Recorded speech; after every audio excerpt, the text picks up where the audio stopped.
Hello everybody. तो जैसा कि आप लोग स्क्रीन देख सकते हैं कि today we are discussing some of the important chemical compounds and their names along with their formulas. ठीक है, तो आज हम लोग ये डिस्कस करेंगे और this video is recording for the NEET 2023। तो जैसा कि मैंने आप लोगों से प्रॉमिस किया था कि हम लोग क्या करेंगे नीट 2023 के लिए, जो कि आई थिंक मई के अंदर शेड्यूल होगा। तो उस केस के अंदर हम क्या करेंगे, जितने भी इंपॉर्टेंट टॉपिक्स हैं, जितने भी इंपॉर्टेंट क्वेश्चंस बन सकते हैं फॉर रिलेवेंट टॉपिक्स को अपन डिस्कस करेंगे। तो आज मैंने नए तरीके से, अलग तरीके से वीडियो शूट करने का प्लान किया था आप लोगों के लिए, तो वो मैं कर भी रहा हूँ, आप देख सकते हैं। तो आज मैंने जो है स्क्रीन पे आपको दिखा रहा हूँ कुछ ऐसे कंपाउंड्स, कुछ ऐसे इम्पॉर्टेंट फार्मूलाज जो कि आपके लिए काफ़ी इंपॉर्टेंट है और एग्ज़ाम में इनमें से क्वेश्चन पूछे जाने की पूरी पूरी संभावनाएं रहती भी है और पिछले कई सालों में पूछा भी गया है। ठीक है, तो आज मेरा आपको फेस नहीं दिखेगा, आज आपको मेरी आवाज़ सुनाई देगी, तो मैं चाहता हूँ कि उस पर ही आप लोग फोकस करें और जो स्क्रीन पे आपको दिख रहा है उसको आप लर्न करने की कोशिश करें, जिसमें केमिकल कंपाउंड्स, उनके नाम और उनके formulas, this is very important. ठीक है, चलिए स्टार्ट करते हैं। तो पहला जो कंपाउंड आपके सामने मैं पेश कर रहा हूँ और वो है आपका, दैट इज एलम। एलम, ठीक है ना।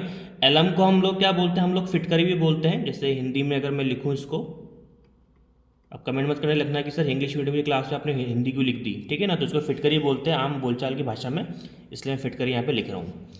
अब एलम का जो फॉर्मूला होता है, केमिकल फॉर्मूला, वो कुछ इस तरह से होता है, that is K2SO4 dot Al2SO4 का होल थ्राइस डॉट 24H2O। ठीक है, तो ये होता है फिटकरी या फिर एलम का फॉर्मूला। एक्चुअल में एलम ऐसा होता है। ठीक है, आपको दिखाई दे रहा होगा, बट इसका एक केमिकल फॉर्मूला भी प्रपोज किया हुआ है। जब आप सिलेबस पढ़ते हैं, जब आप चैप्टर पढ़ते हैं, तो उसके अंदर इसके एक फॉर्मूला दिया हुआ है जिससे आप एलम को प्रिपेयर भी कर सकते हैं। एलम का कोई भी फॉर्मूला आप इसके अंदर क्या कर सकते हैं, डिराइव कर सकते हैं। तो मैं एक बार पेन चेंज कर लेता हूँ।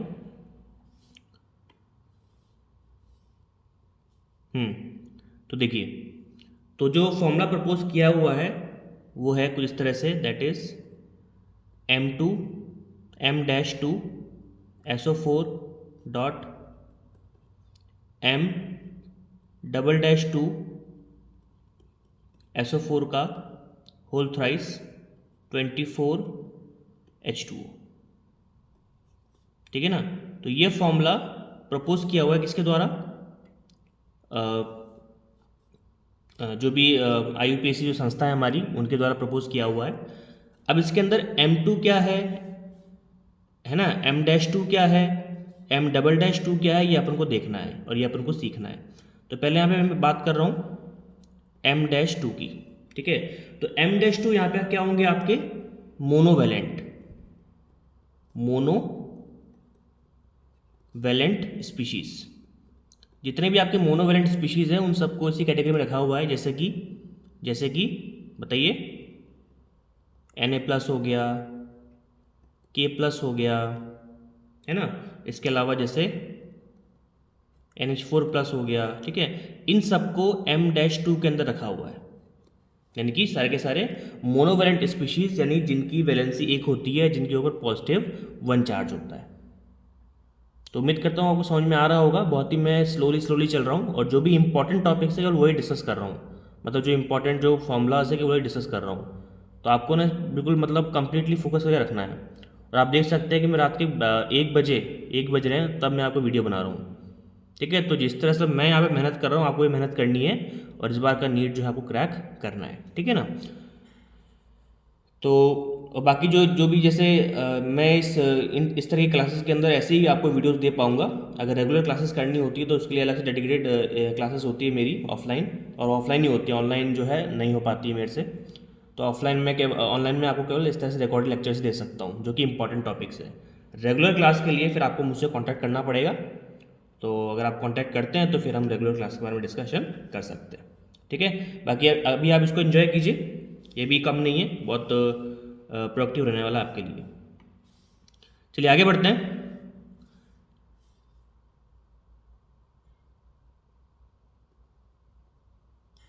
देखिए अगर हम M"2 की बात करें तो M"2 क्या होता है वो देख लेते हैं अपन।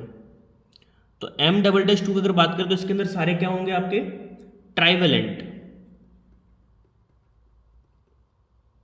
M'2 क्या था मोनोवेलेंट, और M"2 क्या हो जाएगा आपका ट्राइवेलेंट स्पीशीज, ट्राइवेलेंट स्पीशीज। ठीक है, इसमें कौन कौन से एग्जाम्पल आ सकते हैं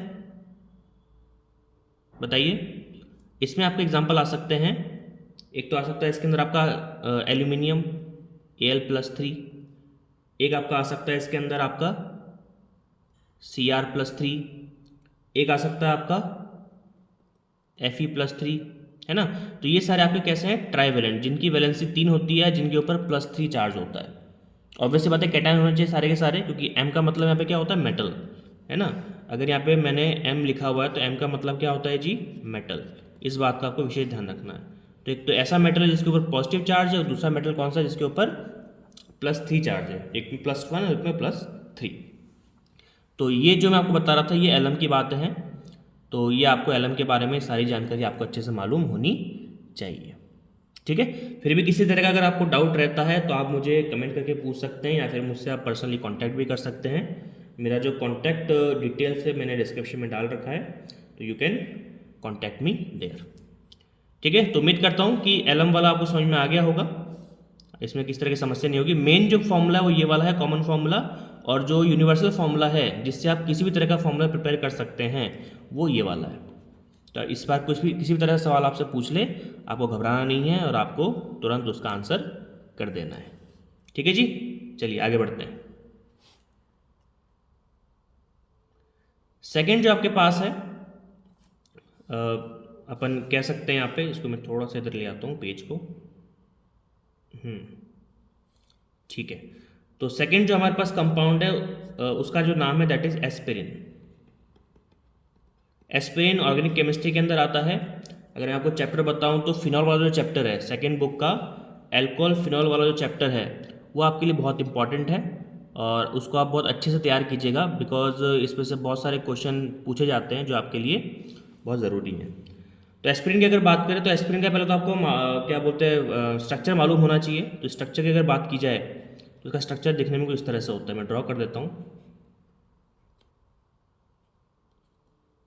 यहाँ पे COOH और यहाँ पे O, C++O CH3, ठीक है। ये इसका स्ट्रक्चर होता है, ठीक है ना। और इसका स्ट्रक्चर अगर इस प्रकार से है तो कई बार क्वेश्चन ये पूछते हैं कि आपने स्ट्रक्चर तो ये बना दिया है ना, तो क्या बोलते हैं स्ट्रक्चर बनाने के साथ साथ केमिकल नेम भी बताइए। तो केमिकल नेम क्या होता है, इसको अपन कहते हैं एसिटाइल सैलिसाइलिक एसिड। ये इसका केमिकल नेम है एसिटाइल सैलिसाइलिक एसिड, ठीक है। दूसरी इंपॉर्टेंट चीज़ कि इसका ये काम क्या आता है, तो ऑब्वियस बात है आप जानते हो जब भी सर दर्द वगैरह जब होता है हेडेक, है ना, जब हेडेक वगैरह होता है तो उसके अंदर लोगों के द्वारा इसको खाया जाता है, जो कि क्या बोलते हैं हेडेक रिलीफ की तरह ये काम करता है। अगर आपके सर दर्द है, बॉडी में कुछ पेन हो रहा है, मोस्टली बॉडी पेन में तो नहीं, सर दर्द में ज़्यादा इसका यूज़ करते हैं। तो अगर आपके सर में दर्द है तो आप एस्पिरिन की गोली खा लीजिए, आपको काफ़ी हद तक रिलीफ मिल जाती है ना। तो इसका यूज़ हो गया। अब एक टिपिकल क्वेश्चन क्या बनाते हैं इसमें से कि बताओ इसका फॉर्मेशन कैसे होता है ना, इसका प्रिपरेशन या फॉर्मेशन किस तरह से होता है ये आप हमें बताइए। ये इस तरह क्वेश्चन इसमें से कई बार पूछा गया है, और पूछा अगर गया है तो ऑब्वियस सी बात है कि आपको फिर लिखना भी पड़ेगा, है ना, ऑप्शन तो है नहीं अपने पास। तो इसका अगर मैं फॉर्मेशन आपको बताऊं, इसका अगर मैं आपको फॉर्मेशन बताऊं तो फॉर्मेशन कैसे होता है, तो देखिए आप बिल्कुल ध्यान से देखिएगा। फॉर्मेशन की अगर बात करें तो सबसे पहले तो आपको क्या चाहिए, आपको चाहिए ये कंपाउंड COOH और इसके ऑर्थो पोजीशन पे OH, और इसकी आपको रिएक्शन करवानी है किसके साथ में, इसकी आपको रिएक्शन करवानी है एसिटिक एनहाइड्राइड की प्रेजेंस में। और एसिटिक एनहाइड्राइड कैसा होता है दिखने में,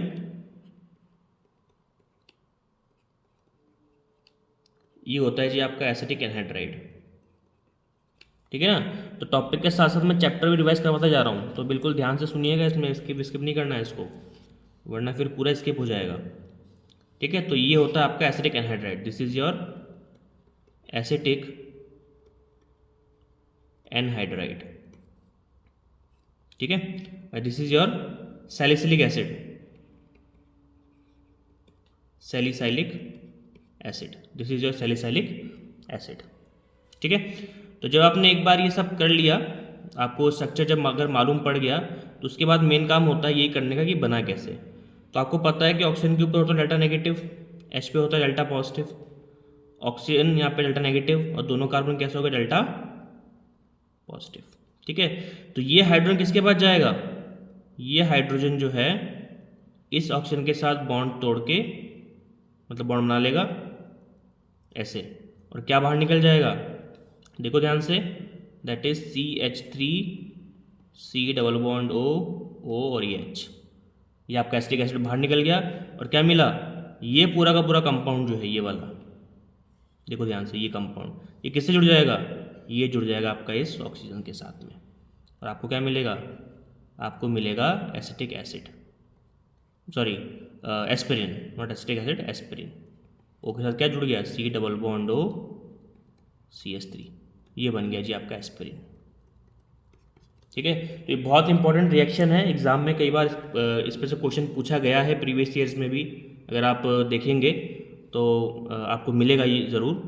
तो इस तरह से आपको ये चीज़ अच्छे से मालूम होनी चाहिए। ठीक है, तो बहुत ही इंपॉर्टेंट है, बहुत ही ईजी भी है, तो इसमें किसी भी तरह का आपके अंदर डाउट नहीं होना चाहिए। ठीक है, चलिए फिर आगे बढ़ते हैं। वीडियो को अगर एक दो बार आप देखेंगे तो आपको चीज़ें सारी एक बार में क्लियर हो जाएंगी, कोई प्रॉब्लम नहीं आएगी। नेक्स्ट अगला जो है आपका काफ़ी इजी है, लेकिन जिनको मालूम नहीं है उनके लिए बता देता हूँ, जिनको मालूम है उनका रिवीजन हो जाएगा, दैट इज़ बेकिंग सोडा। ठीक है, पहली बात तो बेकिंग सोडा का आपको मालूम होना चाहिए chemical formula, that is NaHCO3। This is the chemical formula of baking soda. और इसका केमिकल नेम क्या होता है, जल्दी बताइए, इसका केमिकल नेम होता है सोडियम हाइड्रोजन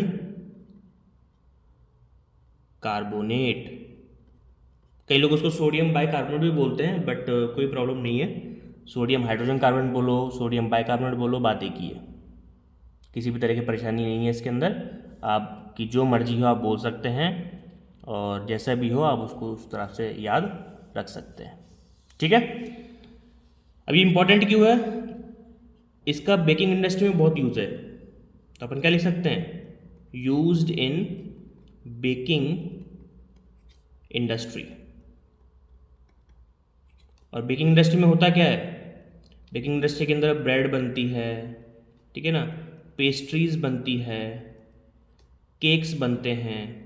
तो जितना भी बेकरी का काम है, जितना भी बेकरी इंडस्ट्री चल रही है, आपके घरों के आसपास भी बेकरीज ज़रूर होंगी, आपने कभी न कभी वहाँ से कुछ ना कुछ ख़रीदा ही होगा। मोस्टली हम लोग केक ब्रेड वगैरह खरीदना पसंद करते हैं, तो आपके घरों के आसपास जितनी भी बेकरीज़ हैं, ठीक है ना, तो सारे की सारी बेकरीज जो चल रही है वो बेकिंग सोडा के ऊपर ही चल रही है ना।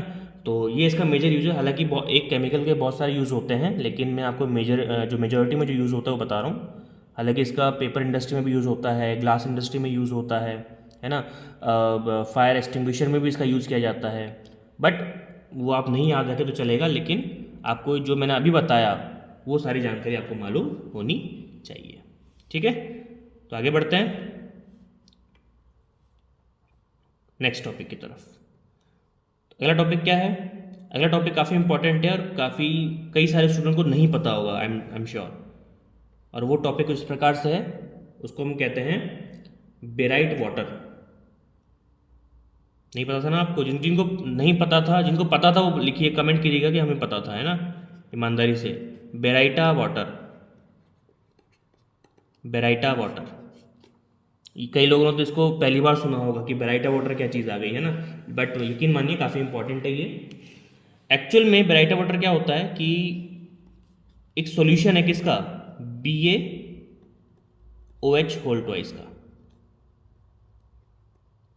एक्चुअली बेरियम हाइड्रोक्साइड के सॉल्यूशन को हम लोग क्या बोलते हैं, बेराइटा वाटर बोलते हैं।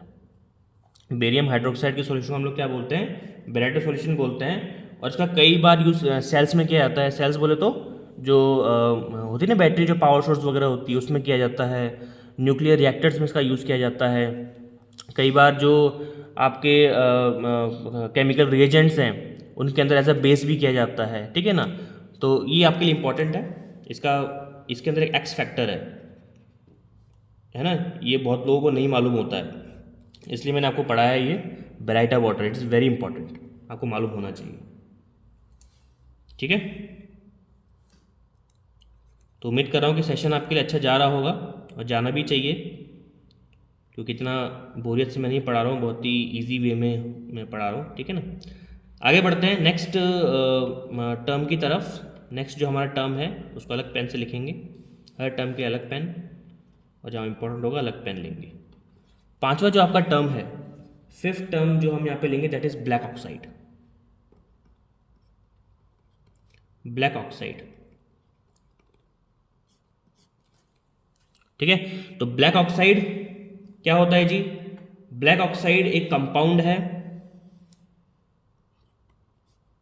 किसका, मैंगनीज का। तो MnO2 का हम लोग क्या बोलते हैं, ब्लैक ऑक्साइड। केमिकल नेम क्या हो गया इसका केमिकल नेम हो गया मैंगनीज ऑक्साइड। Manganese oxide. तो मैंगनीज ऑक्साइड का यूज़ क्या किस लिए करते हैं, एक्चुअली मैंगनीज ऑक्साइड का यूज़ करते हैं एज अ रिएजेंट के तौर पर। अगर जैसे सपोज करो मैंगनीज ऑक्साइड हमारे पास है, उसके अंदर अगर मैंने HCl डाल दिया तो इससे मुझे क्लोरीन गैस मिल जाएगा। तो क्लोरीन गैस के प्रोडक्शन के लिए भी हम लोग ब्लैक ऑक्साइड का यूज़ करते हैं, जिसका फॉर्मूला क्या होता है, मैंगनीज डाइऑक्साइड MnO2, ठीक है। तो क्लोरीन गैस की अगर प्रिपरेशन किया जाता है, और अगर ऑप्शन में लिखा होता है कि which of the following is correct, और उसमें से एक नाम अगर ब्लैक ऑक्साइड का है, तो तुरंत आपके माइंड में चमकना चाहिए कि ब्लैक ऑक्साइड का मतलब क्या होता है, मैंगनीज डाइऑक्साइड, ठीक है। यहाँ पे मैंने डाई नहीं लगाया, आप डाई लिख सकते हैं। यहाँ पे आप को लिखना पड़ेगा manganese dioxide, MnO2। Very important, very very important, ठीक है। चलिए आगे बढ़ते हैं, सिक्स टर्म ले लेते हैं। अगला जो हमारा टर्म है, it is again very important, term number 6। Next जो आपका टर्म है दैट इज आपका blue vitriol. Blue vitriol NCERTs के अंदर भी ये दिया हुआ है, ठीक है। तो उसमें से मैंने सारे टर्म उठाए हैं, बीच में से पढ़ पढ़ के उसमें से मार्किंग कर करके, तो आप ढूंढेंगे तो आपको भी मिल जाएगा, ठीक है। लेकिन अगर आप ये वीडियो देख रहे हैं तो फिर ढूंढने की ज़रूरत ही नहीं है आपको, क्योंकि सब तो मैंने ढूंढ लिया है, आपको बस उसको लर्न करना है, ठीक है ना। तो बात करते हैं ब्लू विट्रियोल की। ब्लू विट्रियोल क्या होता है, ब्लू विट्रियोल एक तरह का कंपाउंड है, और एक्चुअल में इसका जो केमिकल नेम है दैट इज, इसको हम कहते हैं hydrated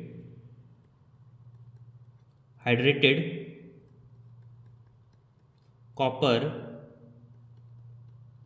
sulphate. Hydrated copper sulphate का ही दूसरा नाम क्या है, ब्लू विट्रियोल। तो फॉर्मूला क्या हो जाएगा, केमिस्ट्री पढ़ रहे हैं, फॉर्मूला पता होना चाहिए, दैट इज CuSO4.5H2O। ये ब्लू कलर का होता है, बहुत ही अच्छी इसका कलर होता है, कलर टेक्सचर काफ़ी बढ़िया होता है इसका ब्लू कलर का, देखने में मज़ा आ जाता है। तो आपको ब्लू विट्रियोल के बारे में इतनी इन्फॉर्मेशन होनी ज़रूरी है, ठीक है।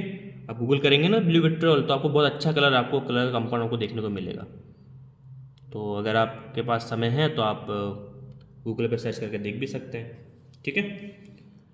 चलिए, तो इनके फॉर्मुलेज इंपॉर्टेंट है, कहने का मेरा मतलब ये है कि इनके फॉर्मुलेज काफ़ी इंपॉर्टेंट है, और ये सारे फॉर्मुलेज आपको मतलब बहुत बढ़िया तरीके से याद होने चाहिए। अगर फॉर्मूले अगर आपको याद नहीं है तो बहुत समस्या हो जाएगी भैया, ठीक है। चलिए मूव करते हैं नेक्स्ट टर्म पे, टर्म नंबर 7। और ये टर्म कौन सा है आपका, इस टर्म को अपन कहते हैं जी बोरैक्स। बोरैक्स, ठीक है। तो बोरैक्स के बारे में आपको काफ़ी सारी चीज़ें पता होनी चाहिए, और बोरैक्स के बारे में काफ़ी चीज़ें पता होने से पहले आपको पहले तो इसका केमिकल फॉर्मूला पता होना चाहिए। और केमिकल फॉर्मूला क्या होता है इसका, केमिकल फॉर्मूला होता है Na2B4O7.10H2O। ये इसका होता है formula, Na2B4O7 10H2। This is your borax. ठीक है। अब बोरेक्स पाउडर काफ़ी ज़्यादा यूज़ किया जाता है केमिकल इंडस्ट्री के अंदर। और जैसे अगर आपका पानी मान लो ख़राब हो गया हो, गंदा हो गया हो, तो कई बार पानी को साफ़ करने के लिए भी बोरेक्स का ही यूज़ किया जाता है। ठीक है। और इसके अलावा बोरेक्स के बहुत ज़्यादा यूजेस है, जैसे कि स्लाइम वगैरह का बनाना हो। स्लाइम जानते हो ना? स्लाइम मतलब जो बहुत ही जेली टाइप में स्ट्रक्चर होता है, जेली जैसा स्ट्रक्चर होता है, मतलब एक सब्सटेंस होता है, तो वो बनाने के लिए भी बोरेक्स का ही यूज़ किया जाता है। ठीक है। बट इन सब चीज़ों के अलावा आपको इसका स्ट्रक्चर भी मालूम होना चाहिए कि बोरेक्स एक्चुअल में दिखने में कैसा होता है। तो मैं इसका स्ट्रक्चर जो है आपको ड्रॉ करके दिखा रहा हूँ, तो वो भी आप थोड़ा सा फोकस कीजिएगा इस पर। तो यही पढ़ने का सही तरीका है कि जब आप एक टॉपिक पढ़ रहे हैं तो उसके बाद आगा पीछा सब कुछ आपको मालूम होना चाहिए। तो उसे अपन कहते हैं 360 डिग्री की पढ़ाई, जिसमें आपको उसके बारे में सब कुछ एटलीस्ट पता होना चाहिए, है ना। चलो, तो मैं इसमें 4B है, तो 4B को हम कुछ इस तरह से बना लेंगे। एक हमने यहाँ बनाया, दूसरा B O के थ्रू जुड़ा हुआ है, ऐसे कुछ इस तरह से, B यहाँ पे O, यहाँ पे B। ठीक है। और इससे जुड़ा हुआ है आपका OH, इससे जुड़ा हुआ है आपका OH, यहाँ पे जुड़ा हुआ है आपका OH और इस पर नेगेटिव चार्ज। और इसको थोड़ा सा अगर नीचे करें पेज को, तो यहाँ पे जुड़ा हुआ है आपका OH विद नेगेटिव चार्ज। ठीक है। और इन दोनों नेगेटिव चार्ज को सेटिस्फाई करने के लिए, सुन रहे हैं मेरी बात आप लोग, इन दोनों नेगेटिव चार्ज को सेटिस्फाई करने के लिए हम यहाँ पे क्या लिख देते हैं, 2Na+। 2Na+। तो अगर आप ध्यान से इसको देखेंगे तो आपको मालूम पड़ जाएगा कि बोरेक्स एक्चुअल में दिखने में कैसा होता है और पूरा कंपाउंड कैसा है, न्यूट्रल किस्म का है ना। तो बोरेक्स के बारे में इतनी जानकारी आपको कम से कम मालूम होनी चाहिए, एक तो उसका स्ट्रक्चर और एक उसका केमिकल फार्मूला। और अगर आपको स्ट्रक्चर मालूम है तो आप केमिकल फार्मूला भी इजीली क्या कर सकते हो, ड्राइव कर सकते हो उसमें से, स्ट्रक्चर में से ही। ठीक है जी। चलिए, तो आज हमने 7 टर्म पढ़े, एक टर्म और पढ़ लेते हैं। एक काम करते हैं, 10 टर्म पढ़ते हैं ना, 7 तो हो गए, 10 टर्म, 10 टर्म करके हम पढ़ेंगे, तो एक फ्लो बना रहेगा एक, ठीक है ना, एक डिसिप्लिन मेंटेन रहेगा। चलिए आगे बढ़ते हैं। 8th जो टर्म है आपका, वो है आपका बोराजोल, दैट इज BORAZOLE, बोराजोल। इस टर्म का नाम है जी बोराजोल। अब बोराजोल क्या होता है? बोराजोल एक तरह से इनऑर्गेनिक बेंजीन है ना। अगर बोराजोल के मैं आपको स्ट्रक्चर बना के दिखाऊं, उसके पहले मैं आपको बता देता हूँ कि बोराजोल एक्चुअली करता क्या है। तो अगर हम बोराजोल की बात करें तो लेबोरेटरी, पहली बात तो लेबोरेटरी एजेंट में इसका यूज़ किया जाता है, ये तो पहले आपको मालूम होना चाहिए। और दूसरी चीज़ पूछेंगे इसका स्ट्रक्चर। भाई कोई भी कंपाउंड हो ना, उसका आपको एक चीज़ तो जरूर लिखनी है, that is laboratory reagent. Laboratory reagent, ये तो आपको मतलब याद होना ही चाहिए। भाई केमिस्ट्री में अगर कंपाउंड को लैब में यूज़ नहीं करेंगे तो कहाँ यूज़ करेंगे, घर पे तो यूज़ करेंगे नहीं उसको, है ना। दूसरी चीज़ का मालूम होना चाहिए आपको स्ट्रक्चर। और आपको जान के खुशी होगी कि ये एक्स फैक्टर है, एक्स फैक्टर कंपाउंड है। बोराजोल हर कोई सुनता नहीं है, आप में से बहुत कम लोग जानते होंगे बोराजोल के बारे में, लेकिन बहुत इंपॉर्टेंट है ना। तो अब एग्ज़ाम में पूछते ही है, मेन चीज़ ये कि है ना, किताबों में कम दे रखा है ये, लेकिन एग्ज़ाम में पूछते हैं।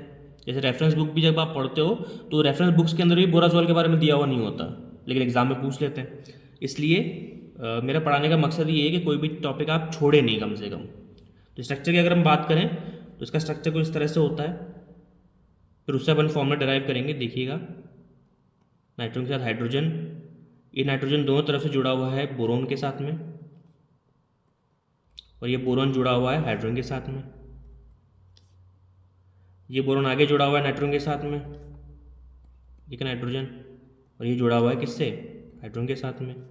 और अगेन ये जुड़ गया किससे? बोरोन के साथ में, और यहाँ जुड़ गया आपका हाइड्रोजन। तो ये स्ट्रक्चर होता है जी बोराजोल का। और एक बार स्ट्रक्चर हमको मालूम पड़ जाता तो अपन फॉर्मूला बहुत इजीली यहाँ से क्या कर सकते हैं, डिराइव कर सकते हैं, पहचान सकते हैं। और फॉर्मूला क्या बन जाएगा बताइए, B3N3 और H कितने हैं 6। तो ये हो गया तुम्हारा B3N3H6। तो ये 2 से 3 इन्फॉर्मेशन आपको बोराजोल के बारे में अच्छे से मालूम होनी चाहिए, तभी आप क्या कर सकते हैं, इसको अच्छे से समझ सकते हैं और याद रख सकते हैं। अब इसको ना लिख के प्रैक्टिस करनी है, ऐसे देखने से भी नहीं होता है। अगर आपने वीडियो देखा है तो पहले 2-3 बार देख लीजिए, और देखने के बाद में कम से कम आपको उसको लिख के प्रैक्टिस करनी ही पड़ेगी, अदरवाइज प्रॉब्लम हो सकती है। ठीक है, चलिए जी आगे बढ़ते हैं नेक्स्ट टॉपिक की तरफ, गाड़ी को लेके चलते हैं हमारी। अगर ये समझ में नहीं आया तो वीडियो को थोड़ा सा पीछे कर लीजिएगा, समझ में आ जाएगा।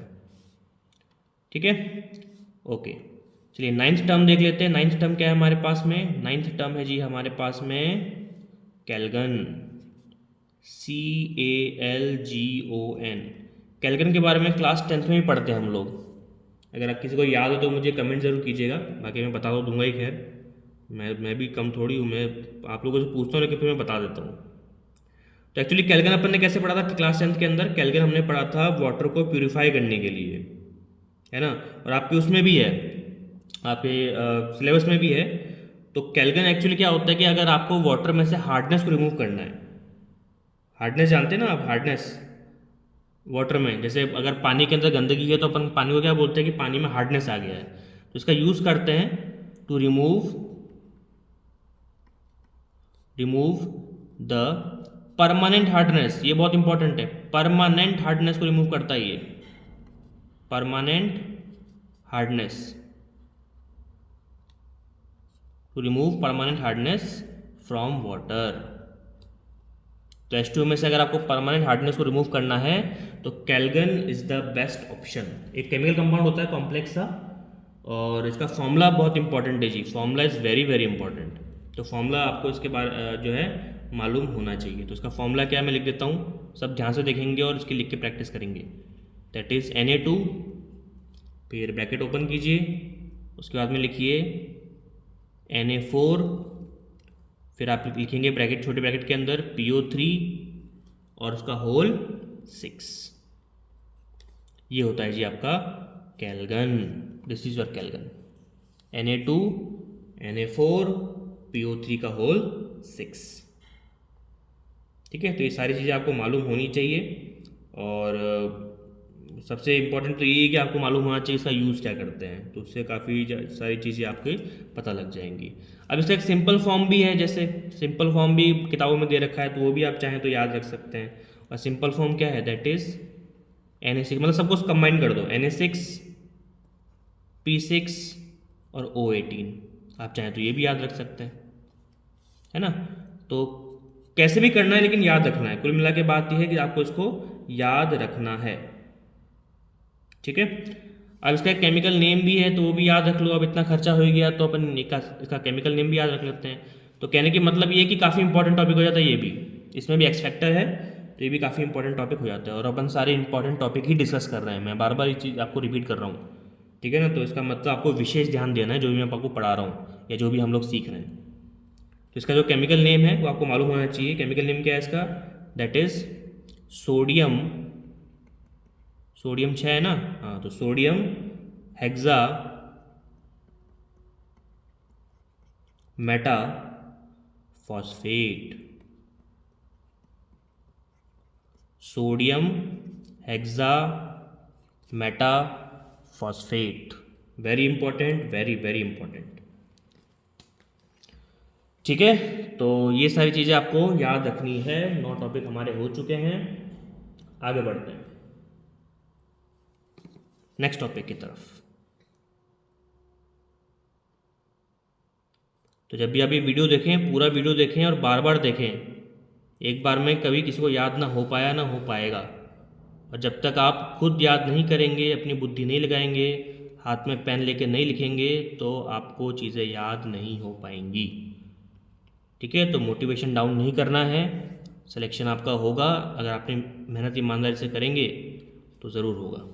ठीक है, चलिए last topic, last but not the least, last इस सेशन के लिए है क्योंकि ज़्यादा लंबा वीडियो नहीं बनाएंगे, लोग देखते ही नहीं, बताओ इतनी मेहनत करने के बाद भी। रात को 1:30 बजे वीडियो बनाओ और लोग देखते ही नहीं है ना। चलो नेक्स्ट जो है आपका लास्ट टॉपिक इस सेशन का, दैट इज कैलोमल। अभी कैरामेल नहीं है, ठीक है ना, कैरामेल चॉकलेट होती है, तो कई लोग उसको क्या ना कैरामेल से कंफ्यूजन करते हैं। ये कैरामेल नहीं, ये है कैलोमल। तो कैलोमल एक तरह का है, वो होता है कंपाउंड होता है। एक्चुअली ये कंपाउंड है, compound of mercury. This is a compound of mercury, ध्यान रखना, मरकरी। तो कंपाउंड ऑफ मरकरी को हम लोग क्या बोलते हैं, कैलोमल बोलते हैं। तो इसका फॉर्मूला आपको मालूम होना चाहिए, दैट इज Hg2Cl2, Hg2Cl2, ठीक है।